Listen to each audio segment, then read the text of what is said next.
For over 100 years, battles have raged in the air for command of the skies. If you don't have air supremacy, you're in trouble. Since its earliest beginnings in World War I, the airplane is the supreme weapon of the armed forces. This was a real battle for civilization, for humanity. It revolutionized battle and changed the ways war was fought and won. The F-117 has obviously changed how we design aircraft and air campaigns. War drove innovation in the skies. What we hear from the Air Force is when the F-35 wasn't there, all others died. When F-35 was there, they reigned supreme. Aircraft bred a new kind of hero. The fate of entire nations depended on the bravery of a handful of men. An appreciation of the extent to which young men were willing to put their lives on the line for an ideal is something we need to remember more often than we do. In this episode, bandits, secrets, and spies. The planes that fought using stealth and spy technology. All warfare is based on deception. To strike effectively, it's essential to know your opponent, who they are, and where they are. As with all warfare, from the dawn of time until the 21st century, information is power. The Blackbird is the fastest aircraft ever built. It pretty much was impervious to enemy air defenses. At a blistering Mach 3, it was back on home turf before the enemy even realized it had been compromised. So the capabilities of the SR-71 camera systems were absolutely astonishing. As the military took flight, so did the art of surveillance. The British tended to use substantial numbers of airplanes to do reconnaissance over the lines. Pioneers in aerial photography turned the Rumpler Taube into the world's first spy plane. The Germans experimented with multiple different colours and patterns to counteract the aircraft being seen from overhead, from observation balloons, and in reverse from the ground or from the trenches. The U-2 plane broke new records in aviation, flying higher than any plane before it. Their target was to carry out strategic reconnaissance of the Soviet Union. It's illegal for an aeroplane to violate a sovereign airspace's territory. Enter the ultra-secret world of stealth. The F-117 pilots were collectively known as bandits. Stealing into the night was the Nighthawk, the world's first stealth bomber. It was able to drop bombs without anybody knowing they were coming. And so they unleashed not only surprise on the enemy, but they also had a psychological effect that the bombs were coming from nowhere. Stealth is a world where you can steal an opponent's secrets and disappear in the blink of an eye.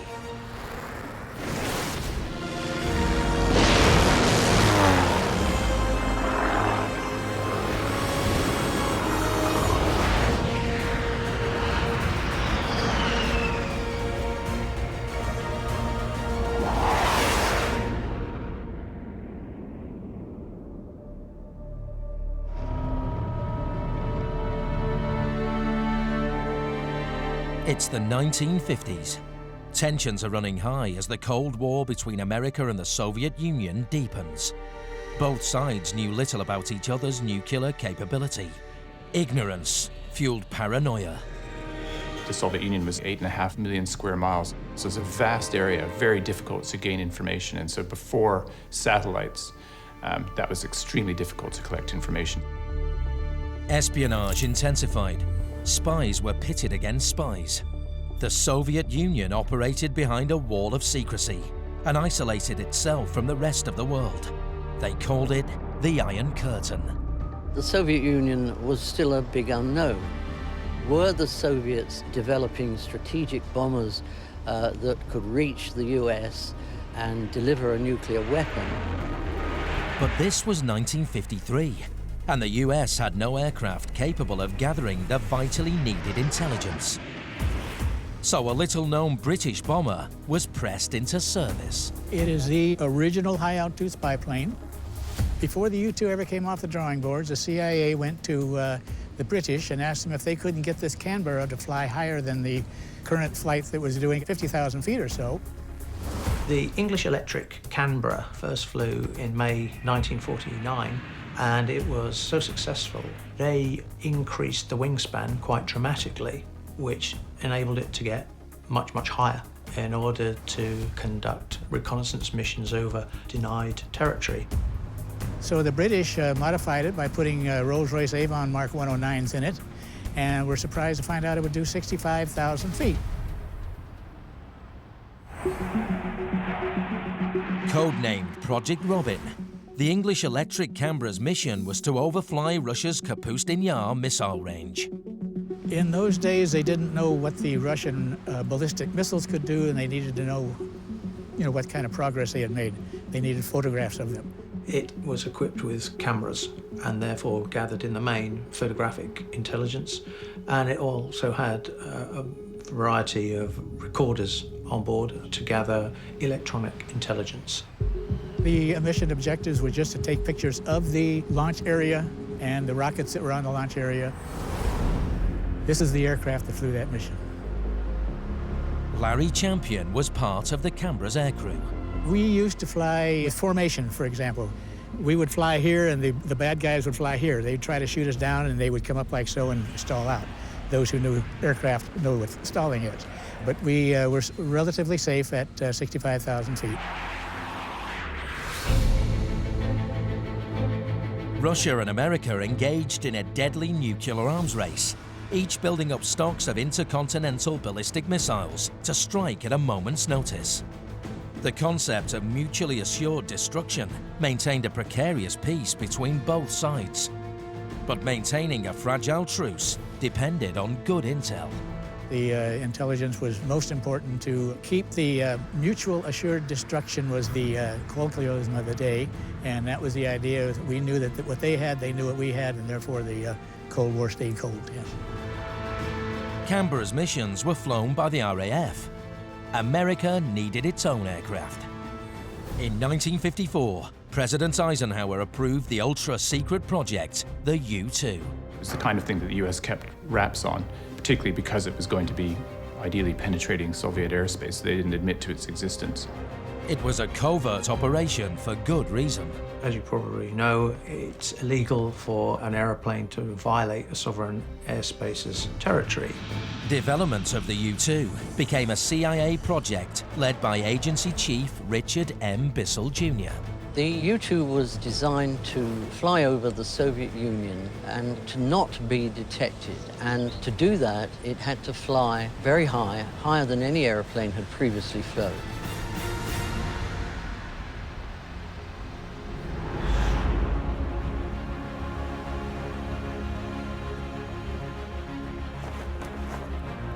And this one is certainly unique because you're flying at the very edge of the stratosphere, wearing a full pressure suit, flying over maybe some unfriendly territory or areas that puts you, the pilot, in some very difficult situations that you have to deal with on your own. Flying the U-2 at its operational altitude of 70,000 feet is extremely hazardous. The fastest you could go in an airplane was only a few knots different from the slowest you could fly. Pilots call it coffin corner. Fly too slow or too fast, and the plane goes into an uncontrollable dive. So the pilot had to fly the plane between a window of only about 7 or 8 knots at the very highest altitudes.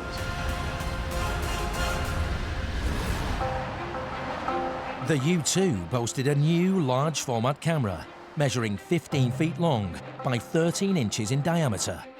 It had an unprecedented resolution of 2.5 feet from an altitude of 11 miles high.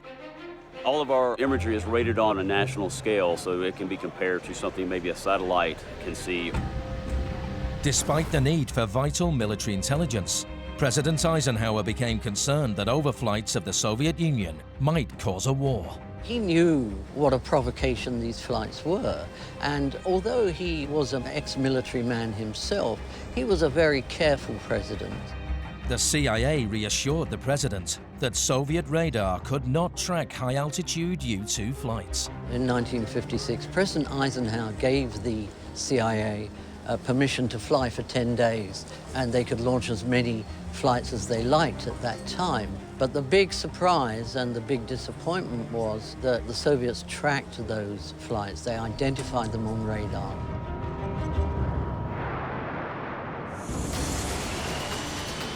These were black ops, secret and covert operations arranged by the government.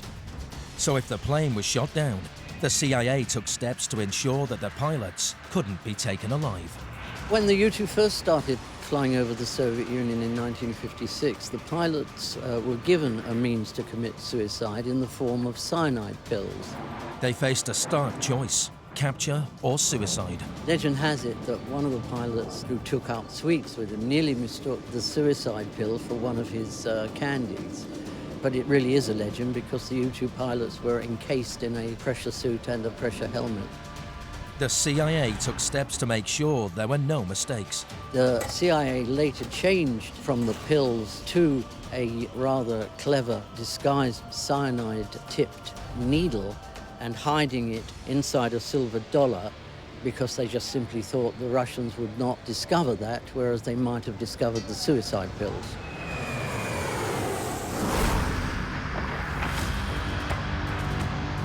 The U-2 pilots prepare to overfly hostile Russian territory. U-2 operations to spy on the Soviet Union began in 1956. And one pilot in particular would soon embark on a top-secret mission that would stretch US-Russia relations to breaking point. It's the height of the Cold War. Both sides unleash their spies to discover the secrets of their opponent. The US developed stealth technology as part of its armory. Although the Soviets could track the U-2 in the northern parts of its territory, the Russians weren't aware that Moscow and Leningrad had been photographed. The photographs also showed MiG fighters scrambling to intercept the U-2. American President Eisenhower was worried. He knew what a provocation these flights were, and although he was an ex-military man himself, he was a very careful president. He never again gave the CIA carte blanche permission to fly a series of missions.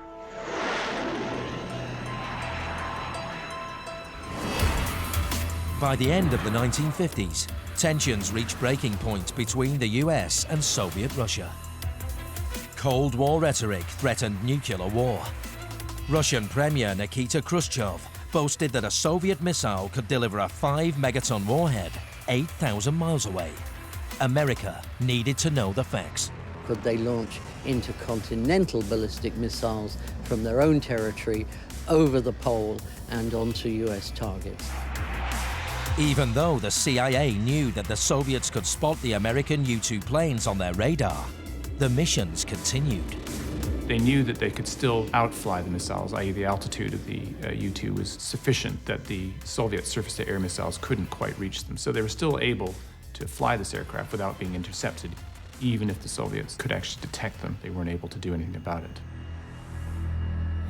Gary Powers was chosen for Operation Grand Slam. He was their most experienced pilot, with a record of 27 successful missions. But this mission would be different. Unlike the previous missions, which launched and recovered to the same base, this was going to be a mission that's going to fly all the way across the Soviet Union, launching from Pakistan, but landing in Norway. The flight plan was scheduled for May the 1st. This would prove to be a mistake. The date of May 1st was problematic for the mission simply because it's a Soviet holiday, it's May Day. That meant there was very little air traffic at the time. As a result, then any flight, any incursion to Soviet airspace was that much more noticeable. The Soviets began tracking the U-2 15 miles outside its border. He reached a point 3.5 hours into his mission over Sverdlovsk, where the Soviet Union had a significant number of their new surface-to-air missiles, the SA-2. The Soviets targeted their SA-2 surface-to-air missiles on Gary Powers. They launched a total of 8 missiles that day from 3 different sites, and just one of those missiles nearly reached the U-2. The missile had a proximity fuse designed to explode when it got close to its target. One of the missiles that had engaged the U-2 of Gary Powers then explodes near the aircraft, knocking off one of the wings, making it unflyable. Powers had no choice but to bail. The G-forces were pinning him forward in the plane, and he realized that if he tried to eject, he'd probably have his legs cut off by the canopy rail because he was pressed forward. So he opened the canopy and was sucked out and then dangling by his oxygen cord. He was desperately trying to free himself while the plane was in free fall and was unable as a result to hit the self-destruct button. The dying U-2 was still loaded with spy cameras and incriminating film. But the CIA had made contingency plans for a crash. There were a set of destruct switches in the cockpit which would operate an explosive charge to disable the camera and its film, so that hopefully, even though the wreckage would break up, that was a big camera, but the evidence that it had been taking pictures would be destroyed by this explosive charge. But those switches were beyond his reach as he bailed out of the plane. Powers survived the missile strike and was quickly captured. The crash didn't completely destroy the U-2, and the Soviets were able to identify much of the equipment. So initially it was thought that he probably had not survived the crash. Information didn't come out immediately that he had survived this. On the 3rd of May, NASA announced that one of its aircraft making a high-altitude weather research flight in Turkey was missing. Russian Premier Nikita Khrushchev remained silent. The Americans stuck to their story. On May the 7th, the Russians paraded Gary Powers to the world and revealed that he confessed to spying on the Soviet Union. The US was caught in a lie. They had to admit the missions. So Eisenhower has to make a public statement. It was essentially unprecedented at the time, saying that yes, we have conducted these missions.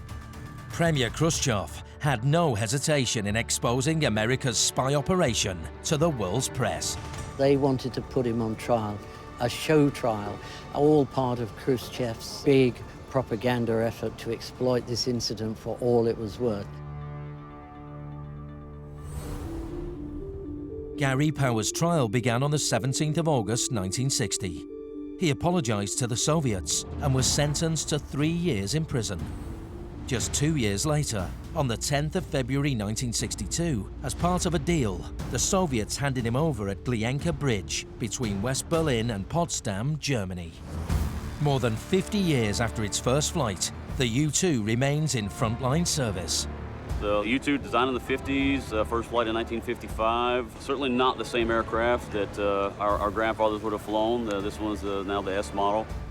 But in the age of satellites, is the U-2 still relevant? We are relevant because of our dynamic retasking. Satellites are very expensive to maneuver. It can be deployed anywhere in the world, for the most part, certainly the Middle East, then over in the Pacific theaters is where we operate mostly. The U-2 flies high, but it is not stealthy.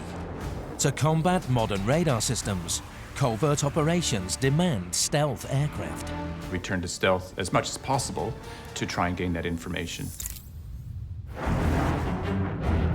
For the Americans, gathering secrets from the Soviets meant creating a new plane with cutting-edge stealth technology. They decided to turn to a much faster aircraft that could fly even higher. The CIA set to work. In the cloak and dagger world of espionage, its very existence was kept a closely guarded secret for 10 years. Even its construction team was sworn to secrecy, and its design was revolutionary.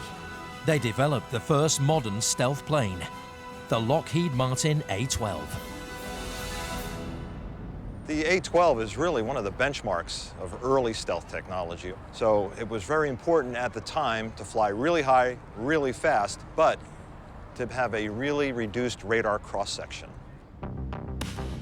It was made of new materials. Well, the design challenges for the A-12 and essentially the SR-71 were significant because the parameters that they were designing for were far in excess of any current fighter aircraft. So the speeds that they were talking about were double the speeds of the contemporary fighter aircraft. Powered by the J-58 turbojet engine, the A-12 was fast too. This was the largest turbojet engine of its day, and that was what was required to get this airplane up to Mach 3.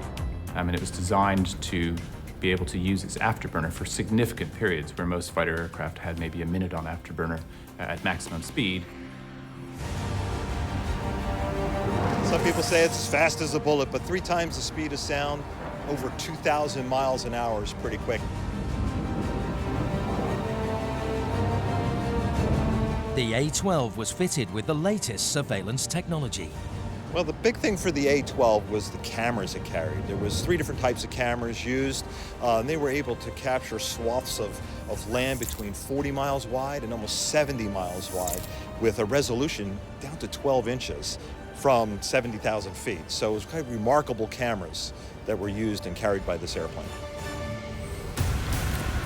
In 1968, the A-12 was put to the test when North Korea sparked an international crisis known as the Pueblo Incident. That's when North Korea, doing their saber rattling, went and captured a U.S. ship that was on a spy mission in international waters, the USS Pueblo. The ship was boarded and was taken into tow by the North Koreans. It was very important for the US intelligence community to understand what was going on here. America was already embroiled in the Vietnam War. Now there was the prospect of another conflict opening up with North Korea. The only way to prevent it was to bring in the A-12 to see what the regime was really up to. If it was more than saber rattling, if they captured this ship as part of a bigger operation to maybe invade the South Korean peninsula, there was a whole nother war going on. They wanted to accomplish 3 things: find the Pueblo, determine where the crew may be held, but more importantly, determine if the North Korean military was mobilizing for a bigger conflict. Just 3 days later, a mission was scheduled out of Kadena with the A-12, a Black Shield sortie, and it flew 3 passes over North Korea. And they were able to prove, with just 3 overflights of A-12s, that the North Korean military was not mobilizing, and they can allow diplomatic processes to get the crew back. It took 11 months, but they did get the crew back. But we avoided that bigger war.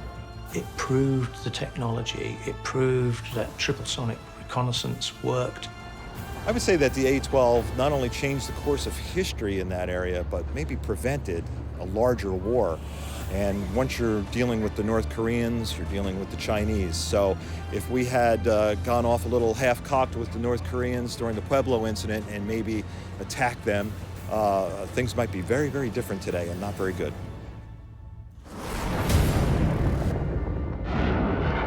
By the 1960s, global tensions threatened to descend into all-out war. The development of stealth technology offers a vital lifeline to keep the peace. Enter the Blackbird, generally regarded as America's most successful spy plane. The SR-71 has a much bigger sensor suite. It could carry a number of different kinds of sensors that included cameras, electronic intelligence gathering, infrared cameras. The SR-71 was particularly effective because of its speed and its altitude, so nothing could actually catch it. The Lockheed SR-71 was a pure reconnaissance aircraft. It was triple sonic, so therefore it would cruise in afterburner at Mach 3.2. That's about 2,200 miles an hour. The Blackbird is the fastest plane ever made, period. But breaking aviation records almost broke the plane. The other problems were at that altitude and at those speeds with the temperatures. So the skin of the aircraft, depending on where you're talking about on the aircraft, would be anything from 250 to something like 550 degrees. At Mach 3, the heat generated from air friction alone would simply melt the plane mid-air. So they had to find new solutions, and things like aluminum structures simply weren't up to the task, so they had to turn to new materials such as titanium. The interesting side story is that the titanium reserves in the US were actually quite insignificant, and most of this titanium could be found in the Soviet Union. So they had to use third parties and front companies as a sort of subterfuge to manage to get enough titanium to build the A-12 and the SR-71. So the Soviet Union actually helps build the SR-71 and the A-12.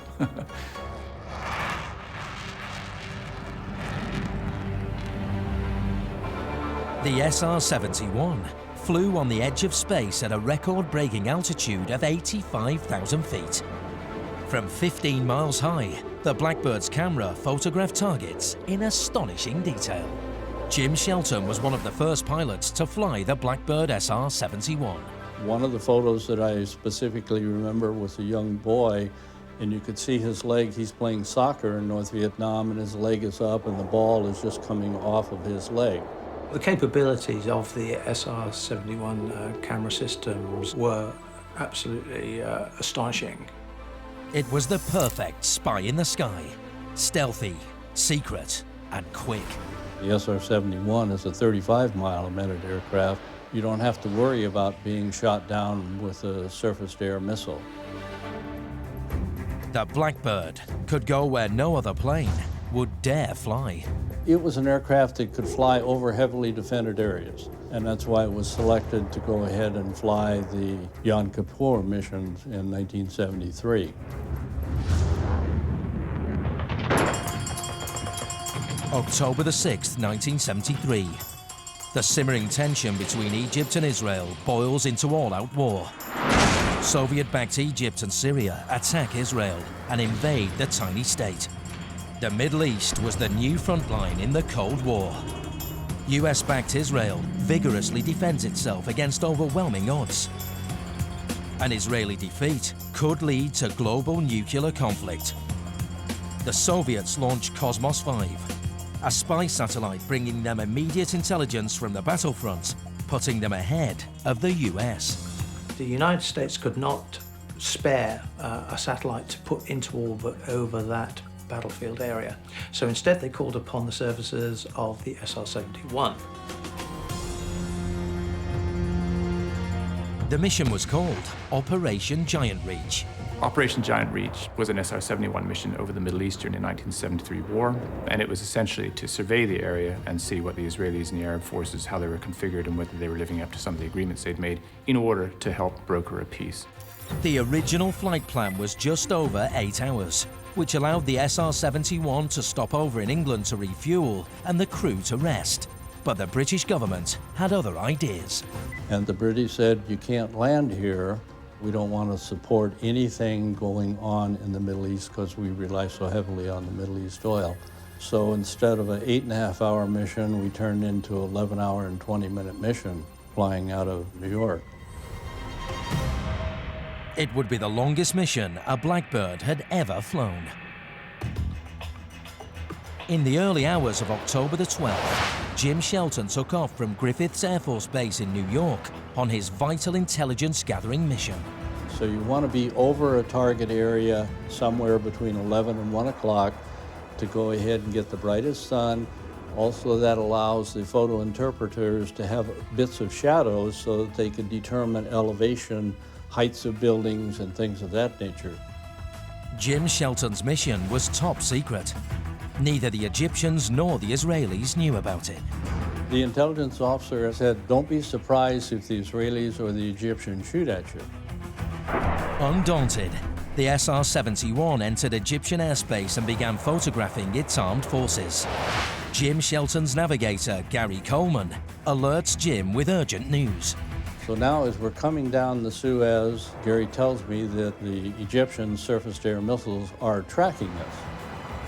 It's not only the Egyptians that are tracking the Blackbird. But as the US hadn't notified the Israelis, even though they were allies at this stage, the Israelis weren't aware of this, and any incursion in their airspace they fired on, so they did launch some surface-to-air missiles against the SR-71. Jet fighters are scrambled to intercept the Blackbird. Then we get towards Cairo area.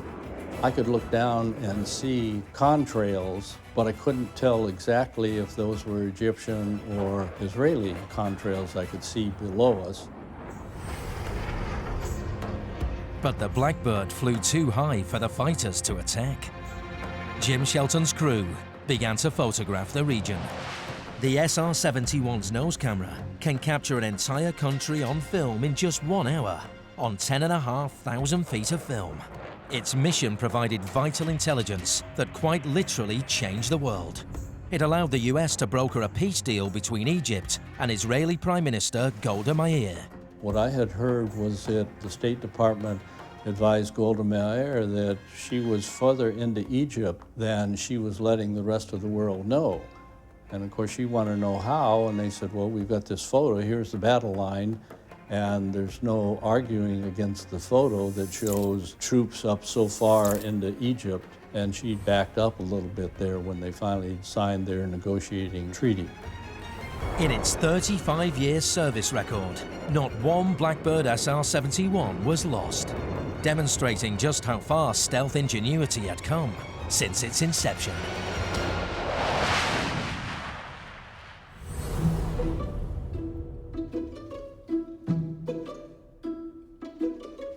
Stealth technology has its roots back in World War I, when Germany's Rumpler-Taube aircraft experimented with camouflage. You can barely see them when they come over the lines, and to try to position yourself to intercept them when they're coming back is almost impossible. The Rumpler-Taube was used for reconnaissance.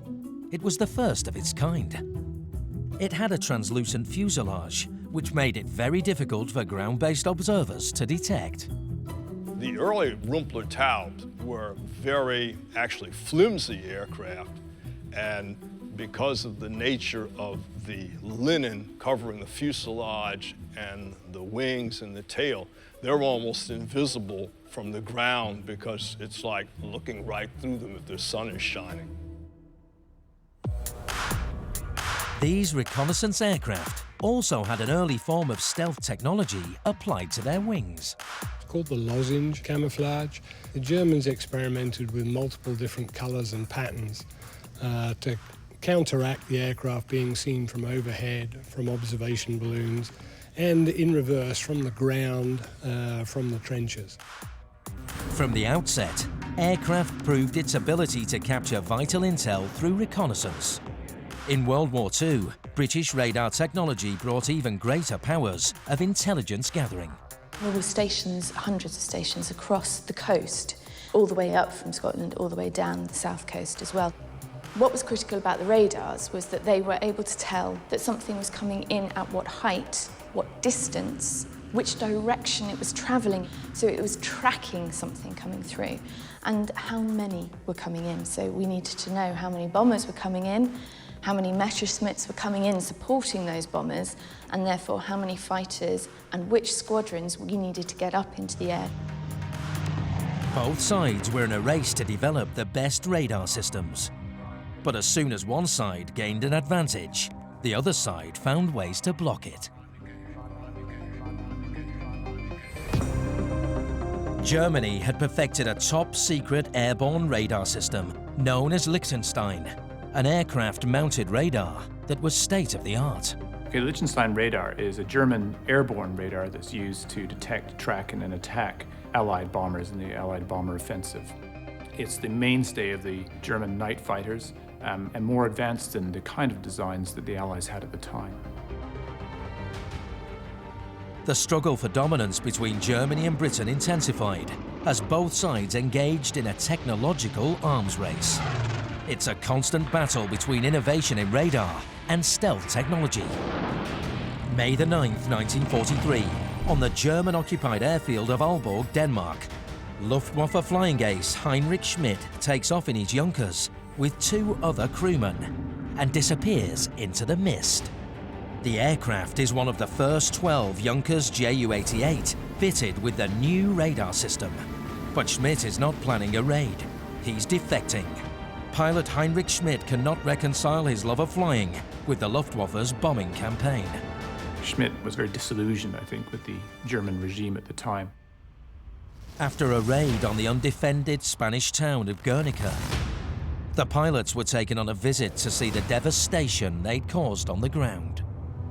He was shown the devastation afterwards, a number of bodies of women and children, and then swore not to use air power again offensively, regardless of the kind of situation. Schmidt was horrified. And as a result, he was determined to defect and also hand then the British this copy of the Liechtenstein radar, hoping to at least give the British a leg up. Schmidt had a fiancée, and she was Jewish. While he was away flying, she was taken to a concentration camp and executed. So Schmidt was determined to defeat the Nazis, whatever the cost.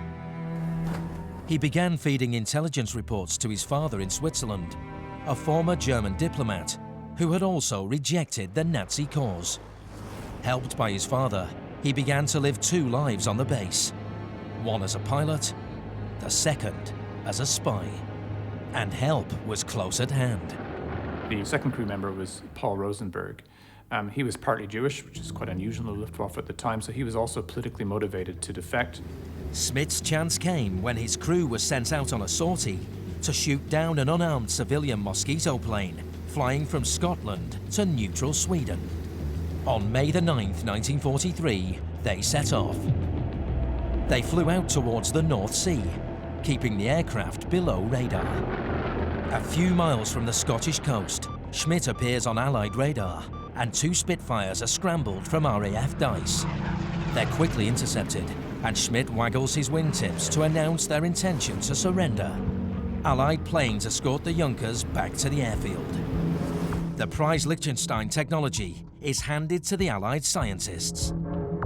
Schmidt and Rosenberger had given the British a vital advantage over the Luftwaffe. From its earliest beginnings, stealth technology has provided crucial intelligence to military commanders and world leaders. For nearly 80 years, spies ruled the skies, but the holy grail of invisibility eluded the US Air Force until the arrival of a game changer. The Lockheed F-117, otherwise known as the Nighthawk. But this wasn't just a spy plane. This one can take out the opposition. The key combat role for the Nighthawk during Gulf War was attacking high-value and highly defended targets in the heart of Baghdad. The Nighthawk was the world's first true stealth bomber. Partly driving the need for stealth was the US experience in Vietnam, where they lost a lot of aircraft due to Soviet-controlled surface-to-air missiles in North Vietnam. The program to develop the Nighthawk was a black ops project. Very few people in the Pentagon even knew it existed. The aircraft was delivered to the United States Air Force in 1982 through 1990. Through most of that period, it was a program in secret that the United States Air Force kept from the public and the world. The Nighthawk's distinctive angular lines make it undetectable by radar. The engine's exhausts are 2 rectangular slits located above its wings to reduce infrared emissions, and its distinctive faceting reduces radar detection. Faceting is the use of flat panels to diffract radar signals. So radar energy, the radio energy from a radar, is diffracted in such a way that it doesn't return to the radar dish. Therefore, there's no radar return. It has a radar signature smaller than a marble, but its angular, stealthy shape makes it inherently unstable in flight. The aircraft has very poor aerodynamic qualities, so it needs a computer to fly it. It's essentially an unstable aircraft, not designed with aerodynamics in mind, but stealth in mind, and that was first and foremost.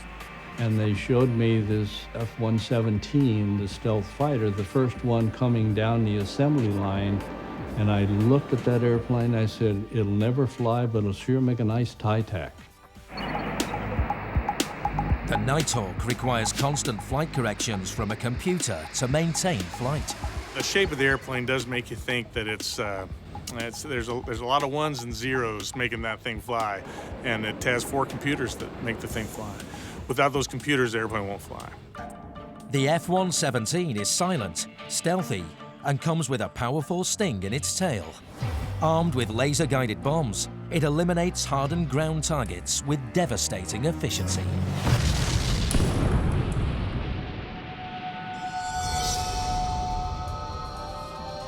In 1991, the Nighthawk briefly emerges from the shadows when America announces its existence. The reason? Iraq's increasing defiance against the West.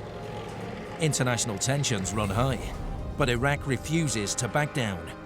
Iraqi dictator Saddam Hussein declares that he's preparing for the mother of all battles. The Nighthawk is about to play a crucial role. On the 17th of January 1991, Desert Storm kicked off.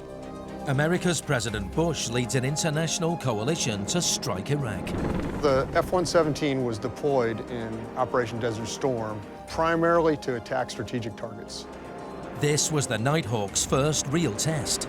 Was it truly battle-ready? The F-117 Nighthawk really did receive a true baptism of fire during the Gulf War, when it was picked against some of the most highly defended targets on the planet. The Nighthawk pilots lived up to their given name. The call sign of F-117 pilots were bandits. The F-117 fleet began their long journey from the US, finally landing in Saudi Arabia on the 20th of August after a grueling 15-hour non-stop flight. The F-117 struck early in the morning on the 17th of January 1991, directly into Baghdad. And the intent is that using the stealth capability of the F-117, we could employ more stealth by taking out the eyes and ears of the Iraqi leadership. Iraqi power stations, military headquarters and communication centers were all targeted and destroyed by the Nighthawk. It had about a 900-mile combat radius that it employed from Saudi Arabia and attacked principally on the opening parts of the war in Baghdad. And then throughout the war, it continued to employ against command and control, strategic targets, nuclear, biological, chemical targets, and a lot of the hardened aircraft shelters. As a matter of fact, out of 600 aircraft shelters in Iraq, 375 of them were struck throughout the war by either 117s or F-111s. It conducted 1,300 sorties and scored direct hits on 1,600 high-value targets, dropping 2,000 tons of precision-guided bombs. It was able to drop bombs without anybody knowing they were coming. And so they unleashed not only surprise on the enemy, but they also had a psychological effect that the bombs were coming from nowhere. The F-117 guys had the maxim, we own the night. 70 to 75% of the bombs were direct hits on the exact location, which was revolutionary in warfare. The success of the F-117 was a game changer. I personally think that the F-117 has revolutionized the way we employ air power in the 21st century. The F-117 was the first platform we used that allowed us to use stealth technology and precision-guided munitions in concert to achieve effects immediately in the battle space and to essentially blind the enemy leadership. Stealth is an essential art of war. In the 5th century BC, the legendary Chinese battle general Sun Tzu used stealth as one of his key tactics. 26 centuries later, stealth planes follow his legendary doctrine. It's as dark and impenetrable as the night. It takes the enemy by surprise and strikes like a thunderbolt. Today, stealth is taking the form of unmanned drone aircraft, flown by pilots from the other side of the world, capable of launching attacks from 5 miles up. The future will see fully autonomous drones spying, surveying, and striking. Stealth began as the unseen spy in the sky. Now it's an essential part of aerial warfare. The next generation of jet fighters and bombers fitted with stealth technology, ready to attack under the cloak of invisibility.